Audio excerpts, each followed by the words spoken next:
پڑھنی ہے تو بہرحال ہر حال میں پڑھنی ہے، کوئی گنجائش نہیں۔ تو ادب یہ ہے کہ جو حکم ملا ہو اس پر عمل ہو۔ ایک دفعہ نا ایک موٹا سا ہیرا آ گیا تھا مال خزانہ میں، تو بہت سارے لوگ محمود غزنوی سے کہا کرتے تھے کہ تو ایاز سے بڑا پیار کرتا ہے۔ اس نے کہا کچھ وجہ ہے؟ موٹا سا ہیرا آ گیا تو محمود غزنوی نے ہتھوڑی منگوائی، کہا ایک بندے کو بلایا، سارے بیٹھے تھے، وہ کہتے تھے ایاز سے اتنا پیار کیوں؟ ایک کو بلایا، بلا کے کہا یہ ہیرا توڑ دو۔ وہ کہنے لگا بادشاہ اتنا قیمتی ہیرا ہے، توڑوا کے کیا ملے گا، رہنے دے، خزانے میں فائدہ ہوگا۔ تو محمود کہنے لگے اوہو سیانا تو تو زیادہ، پتہ ہی نہیں چلا، ٹھیک ہے تو جا۔ دوسرے کو بلایا، توڑ دے، کہنے لگا توڑ تو میں دوں گا پر اس کی چمک دمک روشنی قیمت مجبور کر رہی ہے، توڑا نہ جائے، آپ کہتے ہیں تو توڑ دیتا ہوں۔ کہا اچھا پہلے بھی تو میں نے کہا ہی تھا، لیکن تو چمک دمک روشنی دیکھتا رہ گیا۔ کہا چلو ٹھیک ہے رہنے دے۔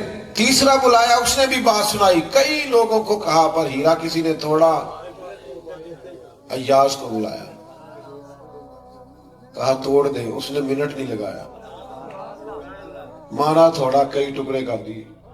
تو ایاز کہنے لگے یہ تو نے کیا بیوقوفی کی، اتنا قیمتی ہیرا توڑ دیا۔ اچھا اس نے یہ نہیں کہا کہ تو آپ ہی تے آنکھیں ایسے، یہ نہیں کہا یہ تو نے کیا بیوقوفی، کہنے لگا غلطی ہو گئی، میں بھول گیا تھا، معاف کر دے، ناراض نہ ہونا۔ کہا یار تو عجیب انسان ہے، تو یہ کیوں نہیں کہتا کہ آپ نے تو کہا تھا؟ کہا جناب جہاں ادب کرنا ہو وہاں باتیں نہیں کی جاتی، جہاں احترام کرنا ہو وہاں اس طرح کی داستانیں نہیں سنائی جاتی۔ تو کہا اچھا چل بتا توڑا کیوں بھائی، کیوں توڑا تو نے اتنا قیمتی ہیرا؟ تو نے سوچا نہیں ایک منٹ کے لیے بھی کہ کروڑوں کا ہے، اربوں کا ہے، توڑ دیا؟ تو ایاز کہنے لگا میں نے زندگی میں طے کیا ہے جو چیز ٹوٹتی ہے ٹوٹ جائے، تیرا حکم نہیں ٹوٹنا چاہیے، یہ میرے ادب کا تقاضا ہے، جو ٹوٹتا ہے ٹوٹ جائے پر تیرا حکم، میں نے تیرا حکم نہیں توڑنا، جو ہوتا ہے سو ہو جائے۔ سنو نا یار بات، یہ ابھی میں نے آپ سے کہا نا موبائل رکھ دیں، کسی سے کہا بیٹھ جائیں، کسی سے کہا خاموش ہو جائیں، ہمارے نقیب محفل بھائی نے بھی کہا، یہ کبھی کبھی محفل کی ترتیب لگانے کے لیے، دوستوں کو منظم کرنے کے لیے اس طرح کی باتیں کرنی پڑ جاتی ہیں۔ مولانا تشریف لائے، انہوں نے بھی کچھ کہا ہوگا، سمجھایا ہوگا، یہ باتوں کا تھوڑا بہت کہنا پڑتا ہے۔ حضور خطبہ جمعہ دے رہے تھے صلی اللہ تعالی علیہ وسلم، تو کچھ لوگ کھڑے ہو گئے، سرکار نے فرمایا بیٹھ جاؤ، نام نہیں لیا، بس بیٹھ جاؤ۔ ایک ابھی مسجد نبوی کے دروازے میں تھے، ان کے کانوں میں آواز آئی، وہ وہیں بیٹھ گئے۔ ایک بنو غنم قبیلے میں ابھی وہاں تھے، وہاں کانوں میں آواز گئی بیٹھ جاؤ، تو وہ وہی زبانی حال سے پوچھا جا رہا ہے کہ نہ تمہیں کہا، نہ تمہیں کہا، نہ تمہیں کہا، کہا تو فلاں کو تھا، تم بیٹھ گئے، کہا آپ نے نام تو نہیں نہ لیا، تے سانو کہہ دے سجن دا گہنا ہے، وہ جے رکھے ایسا ہونج رہنا ہے، ہم نے نہ کبھی قطرے پہ غور کیا اور نہ دریا دیکھا، بس جہاں تیری جھلک دیکھی وہیں ڈوب گئے۔ ہمارے ادب کا تقاضا ہے، ادب کا۔ لوگ کہتے ہیں کہ تم لوگوں کو ادب ہی کراتے رہتے ہو، ہم تعلیمات پہ عمل کرنے کی بات کرتے ہیں۔ میں نے کہا ہم بھی تعلیمات، ہم سے زیادہ نہیں آپ تعلیمات پہ عمل کر سکتے، لیکن جو ادب نہیں کرے گا وہ تعلیم پہ عمل کیسے کرے گا؟ ادب کرے گا تو تعلیم پہ عمل ہوگا نا۔ میں بس بات کو تھوڑی دیر میں ختم کرنے لگا ہوں۔ اب میں آپ سے یہ تو نہیں کہہ سکتا کہ آپ خاموش نہیں ہو رہے، میں نے بارہا عرض کیا ہے۔ تو اصل میں کچھ سارے لائیو ہوتے ہیں، ڈھیر سارے بندے تو لائیو ہوتے ہیں، اور جو لائیو ہوتے ہیں انہوں نے پھر ساتھ ساتھ کچھ نہ کچھ بیان بھی کرنا ہوتا ہے، تو تقریر میں ایک نئی تقریر شروع ہو جاتی ہے۔ تو اس لیے میں بس بات سمیٹ دوں گا۔ میں ویسے بھی اسی وعدے سے آیا تھا کہ میں تھوڑی دیر کے لیے حاضر رہوں گا آپ کے سامنے، تھوڑا مجھے موقع دے ایک دو بات عرض کر سکوں۔ میرے عزیز، ادب جو ہوتا ہے نا، ادب، اس میں طاقت بڑی ہے، اس میں قوت ہے۔ ادب سے وابستگی کا پتہ چلتا ہے، اس سے وابستگی کا، اس سے نظم و ضبط کا پتہ چلتا ہے۔ یعنی فلاں نے کہا یہ کر دو، یار کتنا ادب ہے، بات پھر کسی نے سانس بھی اونچا نہیں کی. یہ ادب سے نظم و ضبط کا، وابستگی کا، ماحول کا پتہ چلتا ہے. یہ بخاری شریف میں روایت موجود ہے. عروہ بن مسعود ثقفی صلح حدیبیہ کے موقع پر کفار کے سفیر بن کے مسلمانوں کے پاس آئے تھے. واپس جا کے انہوں نے کہا قریش مکہ سے یہاں نہیں کو تعریف کر کے گئے، وہاں جا کے کہا کہ مسلمانوں سے تم کبھی جنگ نہیں جیت سکتے. ادھر دیکھو نوجوانوں میری طرف، تم کبھی مسلمانوں سے جیت سکتے؟ کیوں؟ تلواریں زیادہ ہیں، نیزے زیادہ ہیں، فن حرب و ضرب سے زیادہ آگاہ ہیں، فوج بہت بڑی ہے، کیوں نہیں جیت سکتے؟ تو عروہ کہنے لگے اصل مسئلہ یہ ہے کہ میں نے بڑے بڑے بادشاہوں کے درباروں میں گیا ہوں. اس زمانے وہ بھی بادشاہ تھے جو سجدے کراتے تھے. بڑے بڑے بادشاہوں کے درباروں میں گیا ہوں، لیکن میں نے ایسی تعظیم کرتے کسی کو نہیں دیکھا جیسی رسول رحمت کے غلام حضور کی تعظیم کرتے. اس نے کہا یار حد ہو گئی، وہ حکم دیتے ہیں تو وہ دوڑ پڑتے ہیں عمل کرنے کے. وہ یوں بیٹھے ہوتے ہیں جیسے سروں پہ پرندے بیٹھے، ذرا حرکت کی تو پرندہ اڑ جائے. عجیب ان کا ماحول ہے کہ حضور وضو کرتے ہیں تو وجود سے لگا ہوا پانی لینے کے لیے دوڑتے ہیں، اور جس کو پانی نہیں نہ ملتا، وہ جس کو ملا ہوتا ہے اس کے ہاتھ سے اپنا ہاتھ مس کر لیتا ہے. چلو جنہاں نے دل بر جاندی ڈٹھا ہو اکھیاں ہی تک لیاں، وہ پانی لے لیتا. تو کہا جو قوم اپنے نبی سے اتنی وابستہ ہو وہ کبھی محبوب کے دین کا جھنڈا گرنے نہیں دے گی.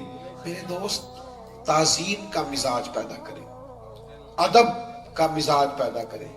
میں اختلاف کرتا ہوں، یہ ہمارے ہاں محافل میں جو کچھ ہوتا ہے نا، بعض اوقات وہ کوئی دوڑ کے ادھر جا رہا ہے، دوڑ کے ادھر آ رہا ہے، یہ کیا ہو رہا ہے؟ یہ نقابت ہو رہی ہے. پھر نعت خان صاحب آ رہے ہیں، کہتے ہیں میں جھوم رہا ہوں. بھئی آپ نہ جھومیں، آپ معنی خیز شعر پڑھیں، سننے والے انشاءاللہ جھوم جائیں گے. آپ کو ایسا غیر شرعی کام نہ کریں جس سے اندازہ ہو کہ آپ شریعت کے دائرے سے ہی معاذ اللہ نکل رہے ہیں، الا ماشاء اللہ. تو حضور کا ذکر پاک جو ہے یہ زیادہ ادب مانگتا ہے، ادب، تعظیم. ایسے بھی بعض لوگ کہتے ہیں جو کتاب میں لکھا تھا میں نے پڑھ کے سنا دیا. آپ ہر موقع پہ یہ کر سکتے ہیں، لیکن جب بات حضور کی ہو نا، پھر لفظوں کو غسل دینا پڑتا ہے، پھر جملوں کو وضو کرانا پڑتا ہے. کس حدیث میں لکھا ہے کہ حدیث لکھنے سے پہلے، کہاں حضور نے فرمایا کہ حدیث لکھنے سے پہلے 2 رکعت نماز پڑھو، خوشبو لگاؤ، لباس پہنو؟ کہاں لکھا ہے؟ کہاں حکم دیا؟ لیکن امام بخاری نے جب بھی کوئی حدیث لکھی ہے پہلے 2 رکعت نماز پڑھی، خوشبو لگائی، لباس دھلا ہوا پہنا. بھائی جب تک آپ تعظیم نہیں کرتے، تعظیم وہ حضور کے ذکر پاک کے لیے جو آداب چاہیے. اعلیٰ حضرت بریلوی کے سامنے نا ایک صاحب شعر لکھ کے لے آئے، کہنے لگے یا رسول اللہ صلی اللہ علیہ وسلم میں آپ کی یاد میں بہت روتا ہوں، تڑپتا ہوں، ساری رات نیند نہیں آتی. اس طرح کے شعر تھے. اعلیٰ حضرت فرمانے لگے واقعی ساری رات نہیں سوتے آپ؟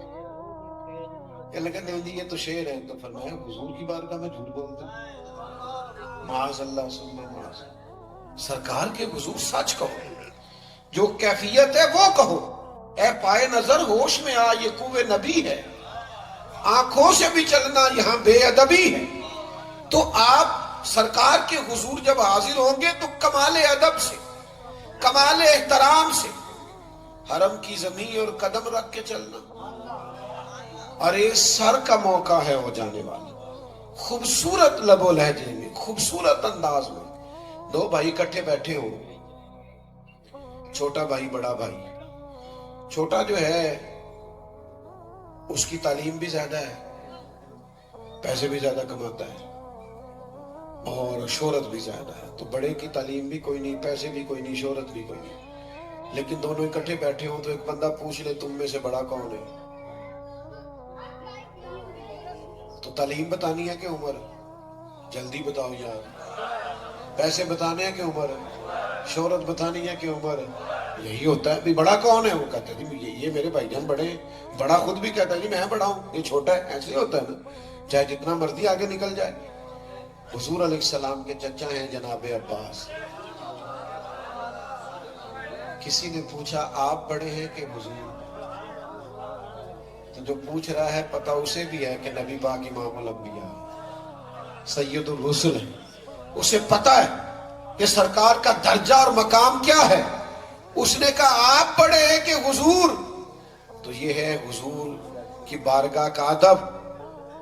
حضرت عباس چچا ہیں پر پھر بھی اس شخص سے فرمانے لگے کیا پوچھا، میں بڑا ہوں کہ حضور؟ پتہ تھا عمر پوچھ رہے ہیں. کہنے لگے یہ ذرا جواب دیکھنا. کہنے لگے بڑے تو حضور ہی ہیں، پیدا پہلے میں ہوا تھا. بڑے حضور ہی ہیں، پیدا پہلے. تو بھائی آداب کا میں بات سمیٹنے لگا ہوں. اپنے والدین کا ادب کبھی نہ چھوڑنا. یاروں کو فون کرتے ہو نا آج روٹی باہر کھانی ہے، کبھی کبھی ابا جی کو بھی کرو. ابا جی آج آپ نے میرے بغیر کھانا نہیں کھانا. ایک دن فون کرو تو صحیح، اس دن انہیں دوائی نہیں کھانی پڑے. ایک دن فون کرو، ایک دن اماں کا ادب کرو کہ اماں جی آج میرے بغیر کھانا نہ کھانا. کرو تو صحیح یار. اپنے استاد صاحب کے پاس لے کے جاؤ نا تحفہ. اپنے شیخ کا ادب کرو، اپنے بڑے بھائی کا احترام کرو. آپ اکرام کرنا شروع کر دیں، سوسائٹی میں خوبصورتی پیدا ہونے لگے، ماحول میں حسن آنے لگے گا. علامہ اسماعیل حق کی روایت لائے ہیں. ایک شخص نے عرض کیا تھا کہ میں جو کام بھی کرتا ہوں میرے کام میں برکت نہیں ہوتی، نقصان ہو جاتا ہے. تو فرمایا تو کہیں سفید داڑھی والوں کو پشت کر کے تو نہیں چلتا؟ احترام کرو گے تو برکتیں آئیں گی، احترام کرو گے تو کرم ہوگا. یاد رکھیے گا کہ آپ کا اخلاق، آپ کا رویہ، آپ کا مزاج، آپ کہتے ہیں میں کوئی بھی خیر کا کام نہ کروں، عملاً کچھ نہ کروں، لیکن اس کے باوجود ساری دنیا جو ہے وہ مجھے فالو کرتی نظر آئے اور ہر جگہ پہ میرے لیے خیر کا جملہ کہا جائے، تو بھائی کہیں تو ایسا ہوتا ہے کہ آپ احسان کرتے ہیں تو کوئی احسان مند رہتا ہے.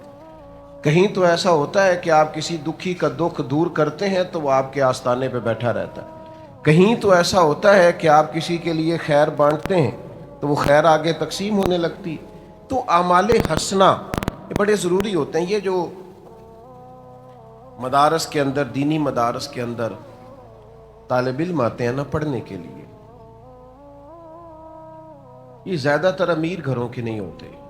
اب تو اللہ کا فضل ہے، بڑے بڑے امیر گھروں کے بچے بھی مدارس کا رخ کرتے ہیں، لیکن ابھی بھی اتنی بڑی تعداد وسعت والے گھرانوں کی مدارس میں نہیں آتی جتنی کہ غرباء کی آتی.